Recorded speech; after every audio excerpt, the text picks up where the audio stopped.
Today I talk to the author of the book Catalytic Leadership. William Attaway is on a mission to help you and I to find the roadmap to growing as a leader. You don't want to miss this. Stay tuned.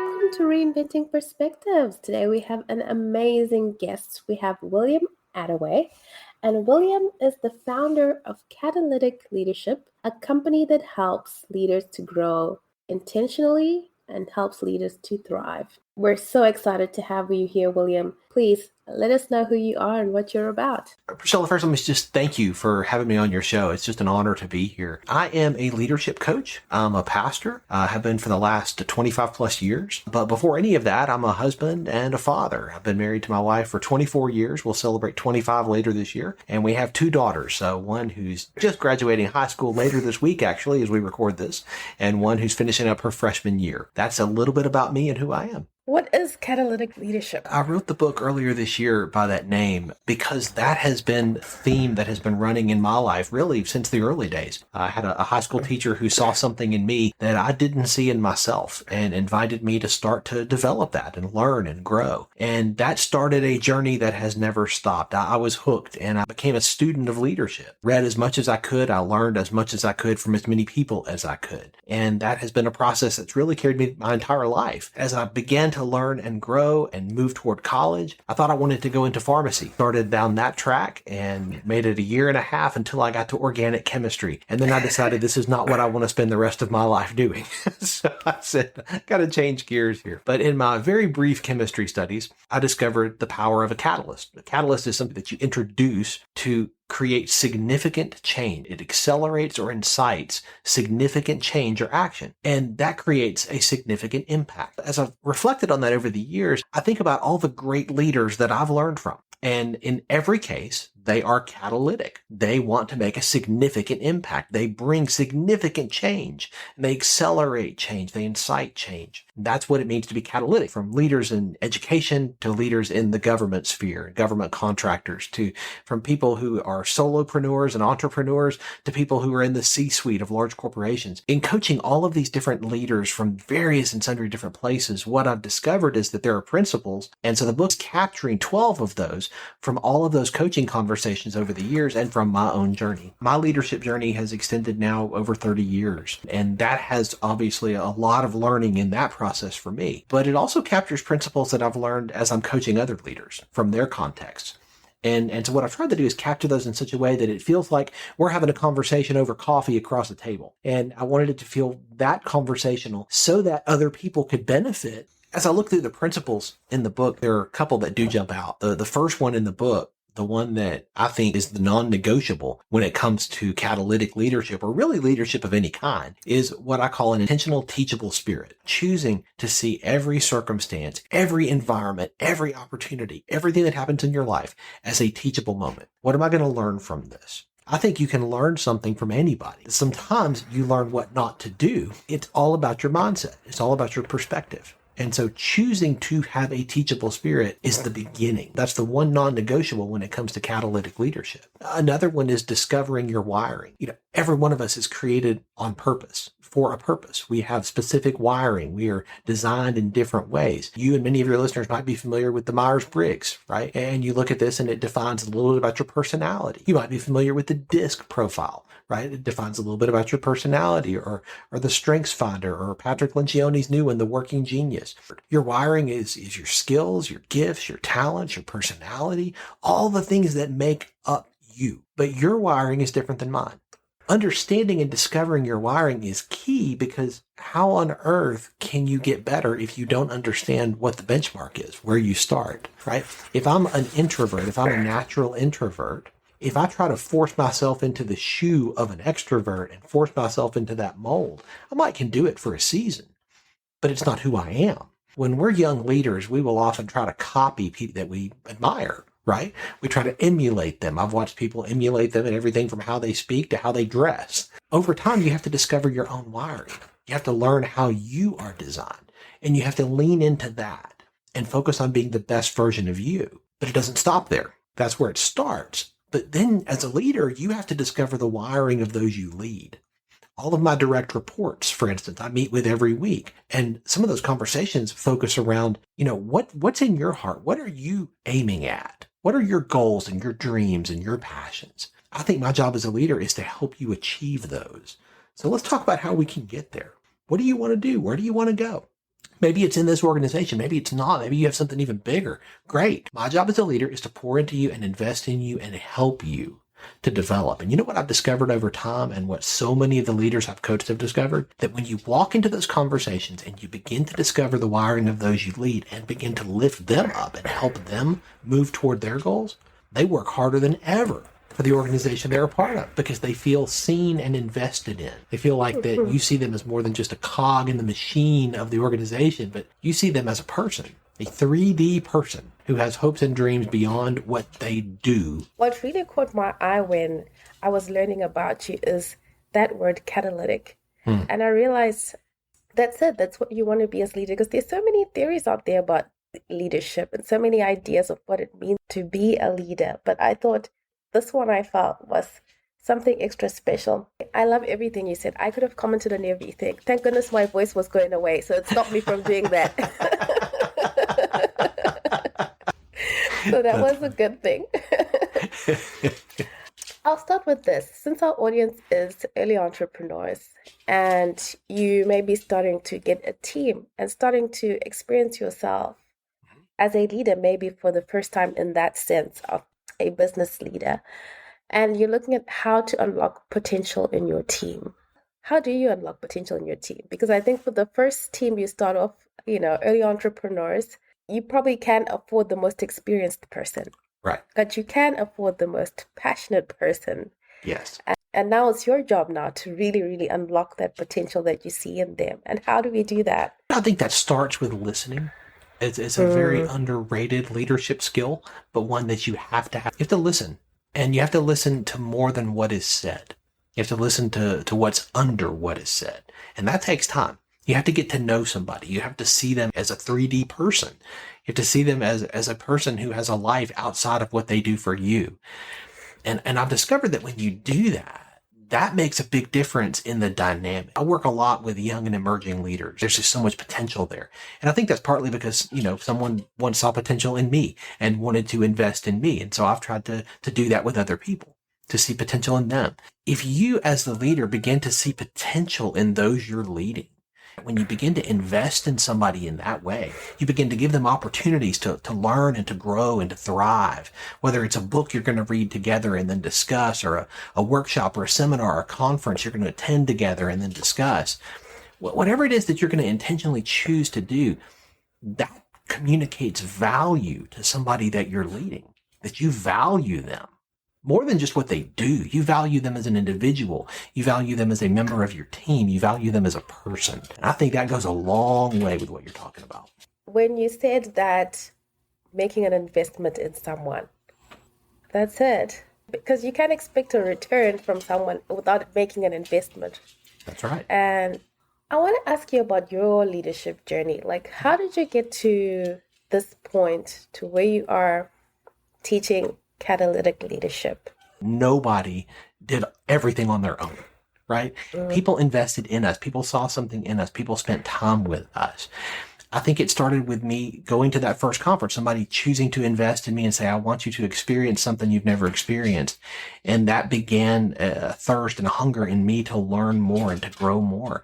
In every environment I've ever been, first in the business world, and then when I moved into the local church, in every environment, I've sought out people who were farther down the road than I am, right, in that organization or in that field.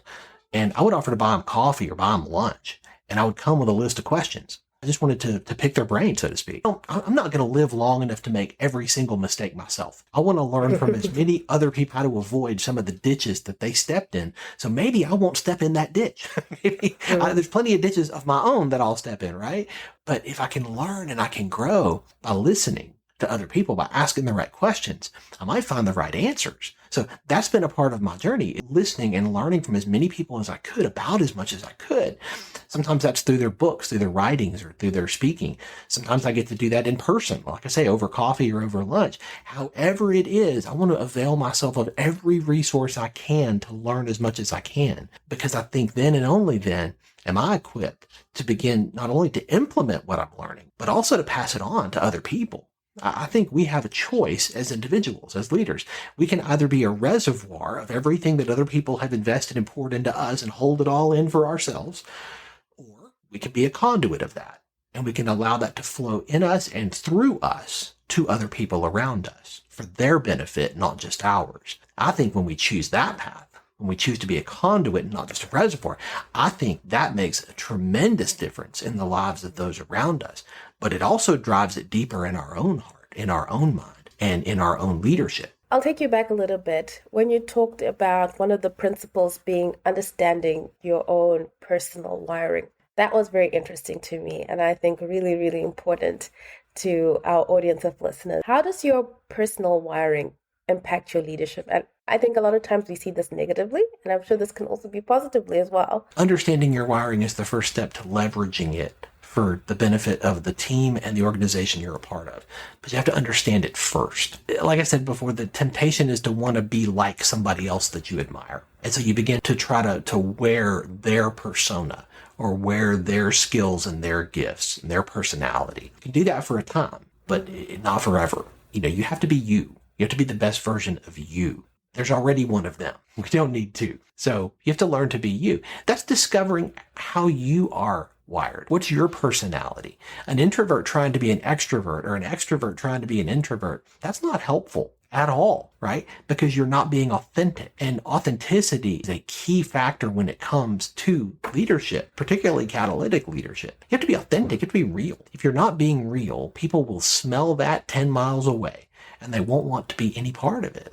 We do fall into that trap, especially a generation of entrepreneurs where we read a lot of books and we try to do a lot of the things that people tell us in books, and then we tend to copy and paste the things that we've found in books, and we never take the time to really understand who we are. William, tell me, am I right in assuming that when you understand your wiring, you also understand that you're not the person to lead certain people? Absolutely. This is important. There are a number of different things that I'm looking for when we're evaluating whether to add somebody to our team. One of those is chemistry with me and with the rest of the team. If we interview somebody and they hit all the other marks, everything else is up and to the right, green lights everywhere, but there's not chemistry with the team, we don't move forward. We have turned more than one candidate down because there was not that chemistry. And that's a word that can mean a whole lot of different things to different people. So what I mean by that is exactly what you're describing. Sometimes there's just not a fit beyond the skills, beyond the tasks. That's okay. We have to acknowledge that and say, you know what?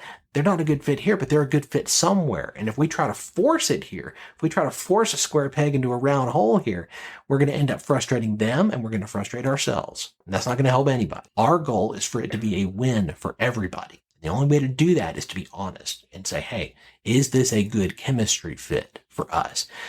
I've turned down coaching clients because it wasn't a good chemistry fit. We do our initial call, we do our discovery call, and it just wasn't a good fit. There was no click there. Okay, fair enough. That means there's another coach that there is a good fit with. And if I try to force it, I'm standing in the way of it. I never want to do that. My goal is to help that leader be the best version of themselves. Right? To learn to intentionally grow and thrive in their life and in their leadership. And if I get in the way of that because, no, they need to be with me, I'm calling the wrong play. William, when you say sometimes there's not a right click, I really want people to really understand this for yourself and for your team. Like, what are you looking at when you're saying, are you looking at, well, let me let you answer that one. Chemistry is really, in some ways, kind of hard to quantify, right? It's one of those things you either have it or you don't. We think about it in terms of dating, and often it doesn't take very many dates to realize if there's any chemistry there or not. Right? If there's not, you just got to call that and say, I'm not going to try to force this. In a workplace, it's not the same as dating. Obviously, that's a whole different ballgame, but there is a chemistry there.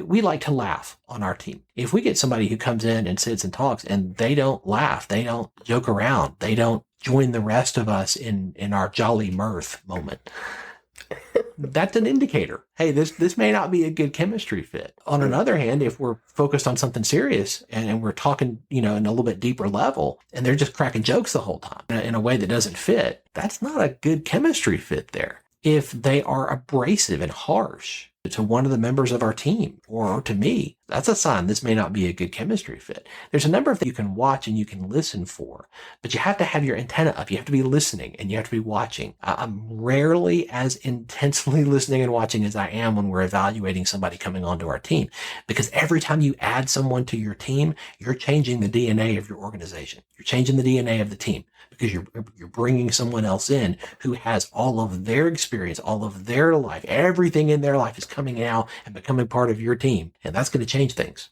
So you just got to be really careful. As the point leader, our responsibility is to protect the DNA, is to protect the mission, the vision, and make sure we're going very clearly in the direction that we know to go. But that requires so much discernment as you're adding somebody new. And chemistry is a big piece of that. What has been your biggest challenge as a leader? I think my biggest challenge as a leader has been learning what not to do. Early on, you have to do everything and you have to make sure all the bases are covered and you don't have other people on the team.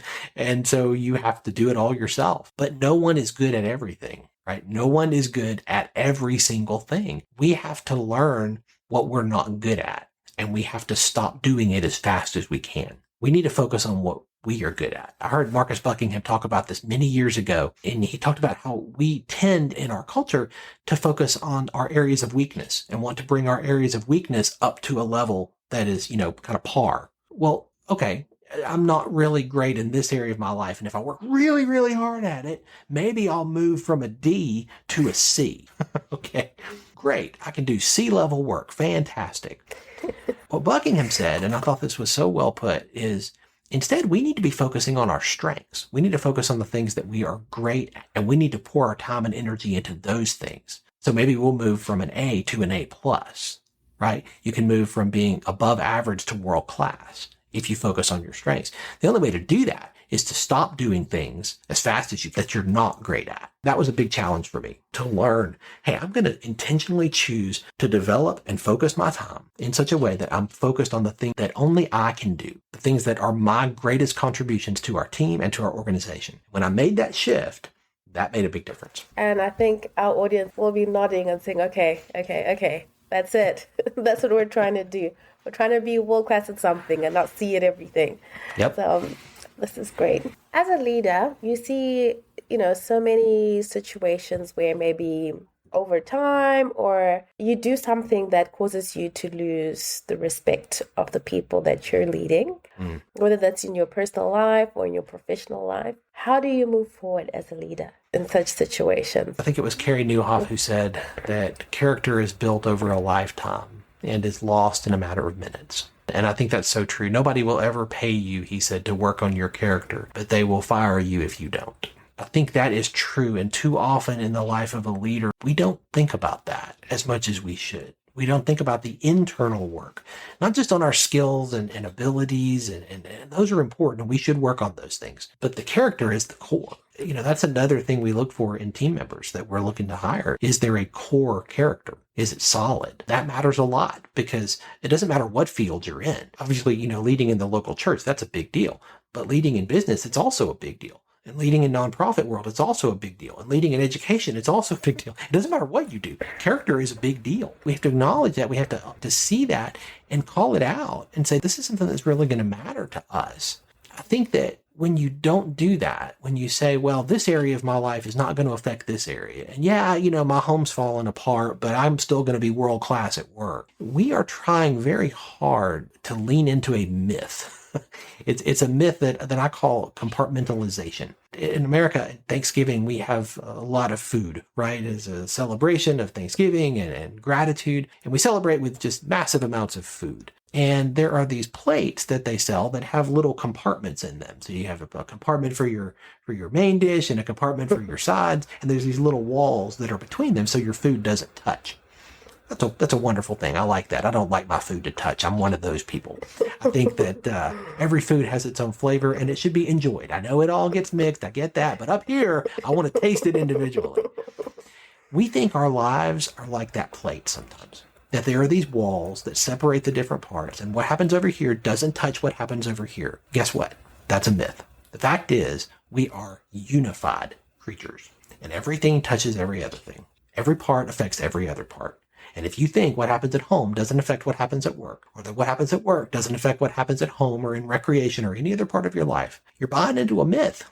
And eventually you're going to discover that. And most of the time you're going to discover it the hard way. We have to recognize that. We have to acknowledge that. And we have to call it out when we see it and say, no, in fact, what is going to happen in this part of my life is going to affect what happens over here. So I've got to make sure that I'm going to focus on character and integrity all over the plate, not just in this one little section. I like the analogy that you use, that everything does affect everything eventually. Now, a lot of times as leaders, we put our leadership growth, our intentional leadership growth to the side. And we're focused on maybe pressures of revenue, of other return on investment metrics.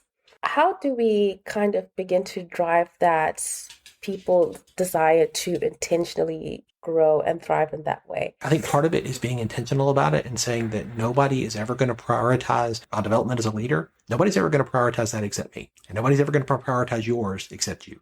Yeah, you may work for a company that has a department, an HR department, and a division that focuses on development and all this stuff. But you're a number. You're a name on a piece of paper, right? They're not going to prioritize your development as a leader beyond what they're going to prioritize everybody. If you want to develop, if you want to grow, you have to choose that. You have to decide, I'm going to make this a priority in my life. And the fact is, every one of us has opportunities that abound. Podcasts that we can listen to anytime we want to, books that we can check out of a library or we can purchase on Amazon and have shipped to our door, whatever, conferences, workshops, seminars, so many of which are available to us for free through the internet. We have more access to more information, more development resources at this point in history than ever before. If we're not availing ourselves of that, that is a choice.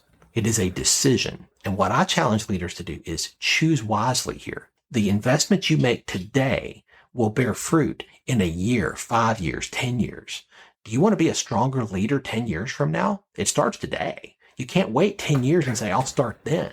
Nobody wakes up one day and says, wow, I'm a fully mature, developed leader. How did that happen? I didn't mean for that to happen, but here I am. Nobody does that. The fact is, it's built over time. A friend of mine, Jonathan Milligan, says it this way: consistency is the mother of momentum. If you want momentum, and we all do in every part of our lives, it begins with consistency. That's daily investment. Every day, I'm going to read something to help me grow. It may only be 15 or 20 or 30 minutes that day. That may be all I have. But I'm going to make that investment because it matters. And I'm going to make it again tomorrow. And I'm going to make it again the next day because it compounds over time.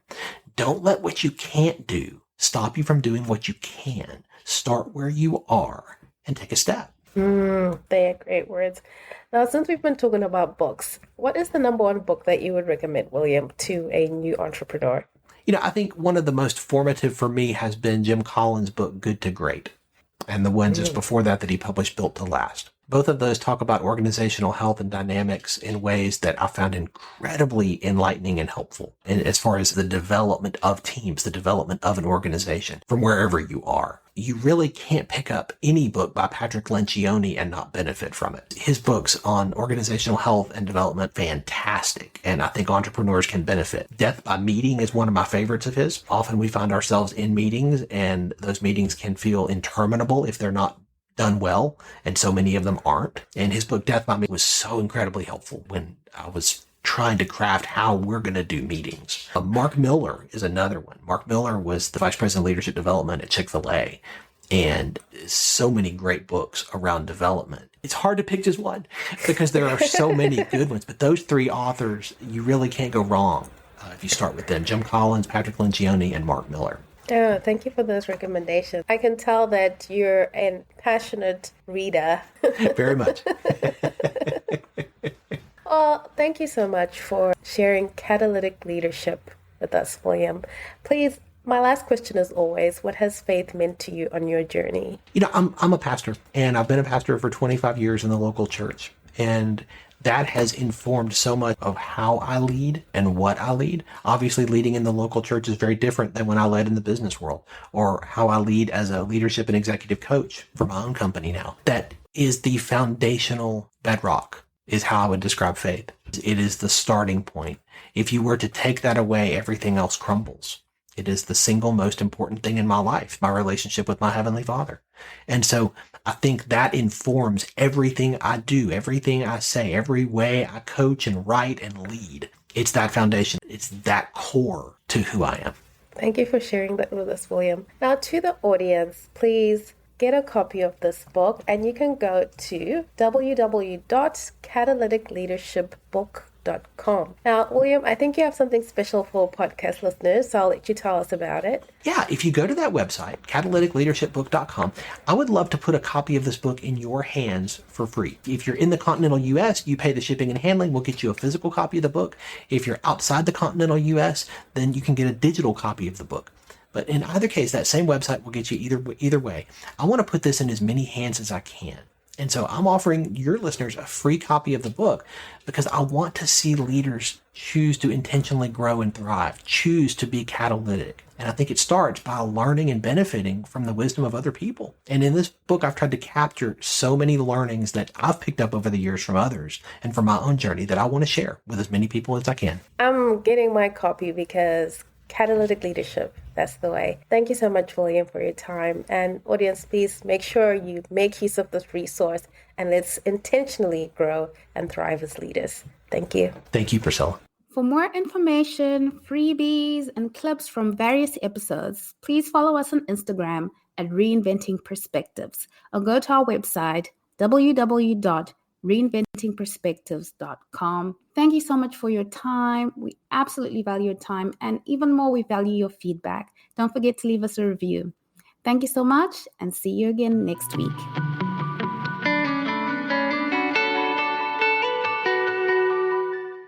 If you love what we're serving here at the Lessons of Entrepreneurship, the Journey of Reinvention podcast, please share this episode and have some conversations around these principles and ideas.